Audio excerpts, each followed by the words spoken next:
So I make character-driven films, so the success of the film is based on the characters that you're watching.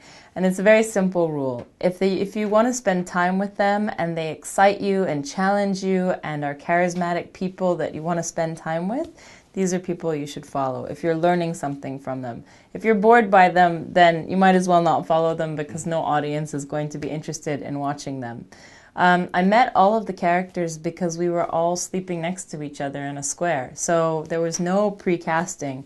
My entire crew met in the square, and we met each of the characters. Ahmed, I met because a friend of mine was doing a news piece on him, and he's this joyful person who just is so charismatic, who springs out to, his joy comes out of him, and he's one of these people that will start talking, and he's surrounded by 50 people, in the space of 5 minutes.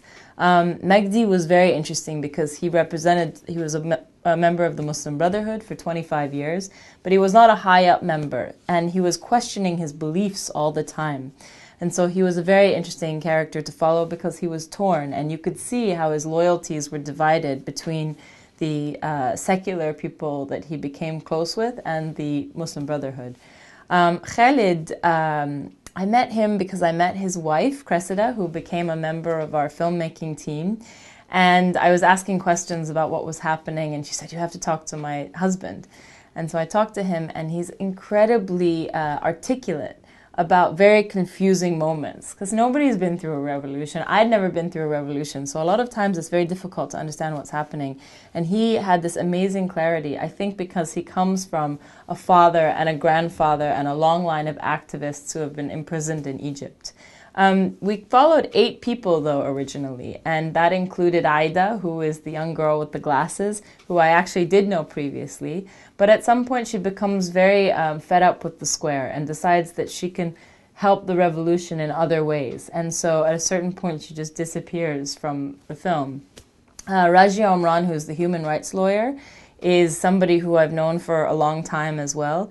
But most of the time she was in prisons and fighting to get people out of prison. So she wasn't in the square as much. And we really wanted to tell this story of a piece of land and how people used this piece of land, because we wanted it to be a universal story, and there are squares around the world, and it's the zeitgeist of this time. I mean, people are using squares, whether it's in Greece or Wall Street or, at many places around the world, to use it as a tool for change.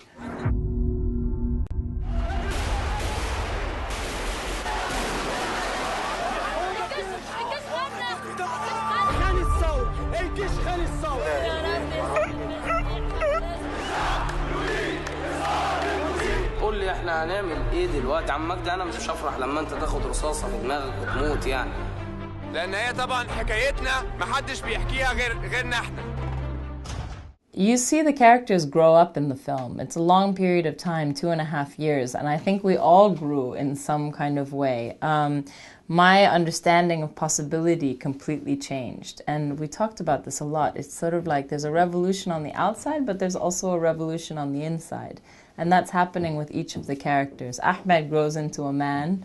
Magdi, his position with the Muslim Brotherhood really changes.